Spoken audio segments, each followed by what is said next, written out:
আমরা নিদারুণ কষ্ট ও ক্ষোভের সাথে জানাচ্ছি বেসরকারি বিশ্ববিদ্যালয় শাখা ছাত্রদলের সক্রিয় কর্মী ও প্রাইম এশিয়া বিশ্ববিদ্যালয়ের 223 বেচের টেক্সটাইল বিভাগের শিক্ষার্থী জাহিদুল ইসলাম পারভেজকে সন্ত্রাসীরা ছুরিকাঘাত করে নির্মমভাবে হত্যা করেছে। ইন্না লিল্লাহি ওয়া ইন্না ইলাইহি রাজিউন।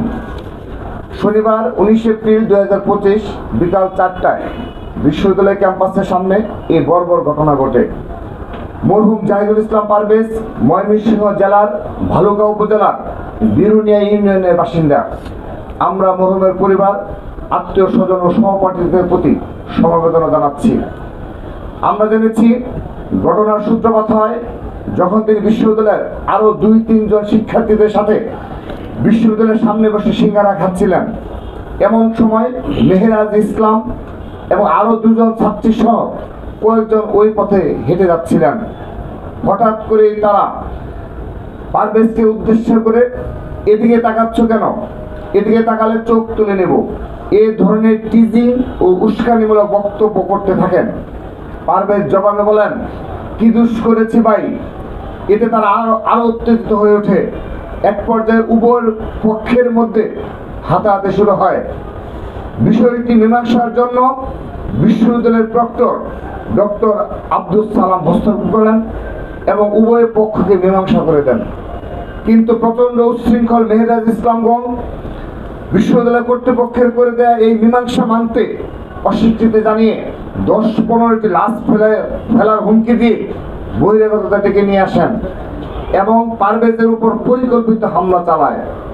এই হামলায় মেহেরাজ ইসলামের সাথে থাকা বৈষম্য বিরোধী ছাত্র আন্দোলনের বনানী থানা কমিটির যুগ্ম আহ্বায়ক সুভান নিয়াজ তোষার ও যুগ্ম সদস্য সচিব হৃদয় নিয়াজি নেতৃত্বে বনানী এলাকার বেশ কিছু উচ্ছৃঙ্খল সন্ত্রাসী জড়িত ছিল। তারা ছুরি দিয়ে পারভেজের বুকের উপর আঘাত করে হত্যা করে।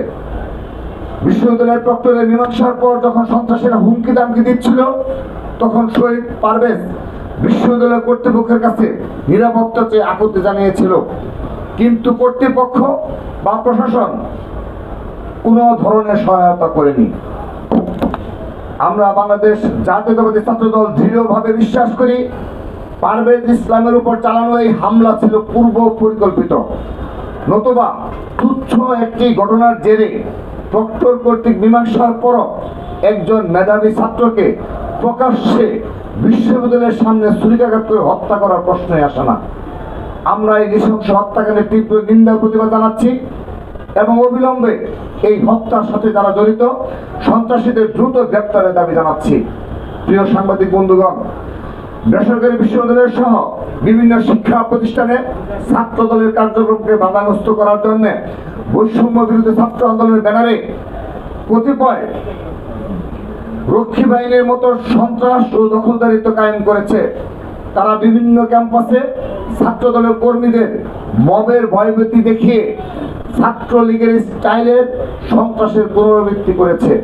ক্যাম্পাস তো বটেই, এমনকি ক্যাম্পাস প্রাঙ্গণের বাইরে গিয়ে ছাত্র দলের নেতাকর্মীদের কার্যক্রম পরিচালনা বাধা দেওয়া হচ্ছে, যা গণতন্ত্র ও মত প্রকাশের স্বাধীনতার সুস্পষ্ট লঙ্ঘন। এটা নতুন নামে সেই পুরাতন ফেসিবাদ। এই চলমান দখলদারিত্ব ও সন্ত্রাসী এই হত্যার পেছনে খুনি সন্ত্রাসীদের সাহস ও মদত জুগিয়েছে বলে ছাত্রদল বিশ্বাস করে। দিনে দিনে ছাত্রদলের নেতাকর্মীদের ডিহিউম্যানাইজ করার যে পরিকল্পিত ষড়যন্ত্র, এটা অত্যন্ত পরিকল্পিতভাবে সাজানো হয় শহীদ পারভেজদের হত্যাকাণ্ডের বৈধতা মাধ্যমে। পারভেজের খুনিদের রাজনৈতিক প্রশ্রয়দাতা সহ খুন ও সন্ত্রাসী কর্মকাণ্ডে জড়িত সকলের যথাযথ বিচার ও শাস্তি নিশ্চিত করতে হবে।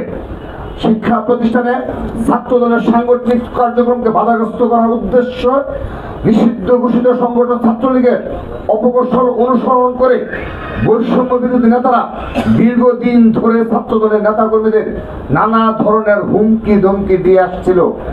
এরই ধারাবাহিকতায় একটি পরিকল্পিত চক্রান্তের অংশ হিসাবে ছাত্রদলকে নেতৃত্ব শূন্য করা এবং ছাত্রদলকে ভয়ভীতি দেখিয়ে এবং ছাত্রদলের রাজনীতিতে সক্রিয়ভাবে অংশগ্রহণকারী শিক্ষার্থীদের মধ্যে ভীতি সঞ্চার করতে তারা নানাবিধ ষড়যন্ত্রের কৌশল অবলম্বন করেছে।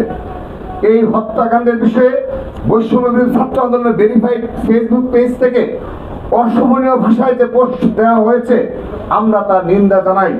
তারা অভিযুক্তদের বিষয়ে সুষ্ঠু তদন্ত দাবি করতে পারতেন, কিন্তু তা না করে অশোভন ভাষায় আক্রমণ ও তদন্তের আগেই অভিযুক্তদের পক্ষে নেওয়াটাই প্রমাণ করে তারা অপরাধ আড়াল করাতে বিশ্বাসী।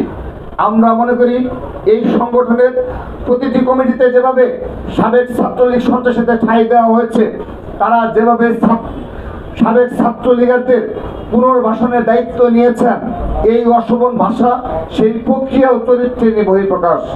আমরা তাদেরকে ষড়যন্ত্রের নীল নকশা, হিংসটি ও ইতিবাচক ধারার ছাত্র রাজনীতি চর্চার আহ্বান জানাই। একই সাথে আমরা গভীর উদ্বেগের সাথে লক্ষ্য করছি, বর্তমান অন্তর্বর্তীকালীন সরকারও সকলের প্রতি সমতা ও ন্যায্যতা নিশ্চিত করতে পারছে না। বৈষম্য বিরোধী ছাত্র আন্দোলনের নেতৃবৃন্দের সাথে তারা বিভিন্ন সময়ে দফায় দফায় আলোচনা করলেও বিভিন্ন সরকারি নিয়োগগুলো এককভাবে বৈষম্য বিরোধীদের তালিকা ধরে দিলেও তারা ছাত্র দলের মতো বৃহৎ ও জুলাই আন্দোলনের সর্বাধিক শহীদের ছাত্র সংগঠনের সাথে কখনোই আনুষ্ঠানিক বসে কোনরূপ আলোচনা করেনি। বিভিন্ন ঘটনায় বিচার নিশ্চিত করার বিষয়ে প্রশাসন থেকে আমরা যথাযথ সহযোগিতা পাই না। প্রশাসনে এখনো হাসিনার প্রেতাত্মা লুকিয়ে আছে, আর এদেরকে উৎসাহ আশ্রয় দিচ্ছে বৈষম্য বিরোধী ছাত্র আন্দোলনের কতিপয় নেতৃবৃন্দ। বিভিন্ন ঘটনায় সেটা বারবার প্রমাণিত হচ্ছে। আমরা আবারও এই নির্মম হত্যাকাণ্ডের পরিকল্পনাকারী, ইন্ধনদাতা, হুকুমদাতা এবং হামলাকারী সন্ত্রাসীদের অবিলম্বে গ্রেপ্তার ও দৃষ্টান্তমূলক শাস্তির দাবি জানাচ্ছি। ছাত্র নেতাদের জীবনের নিরাপত্তা নিশ্চিত করার জন্য অন্তর্বর্তীকালীন সরকারের কাছে জোরালো দাবি জানাচ্ছি। তাদেরকে বিভিন্ন বিষয়ে একপাক্ষিক আচরণের বদলে সমতা ও ন্যায্যতা নিশ্চিত করার আহ্বান জানাচ্ছি। মরহুমের আত্মার মাগফিরাত কামনা করছি।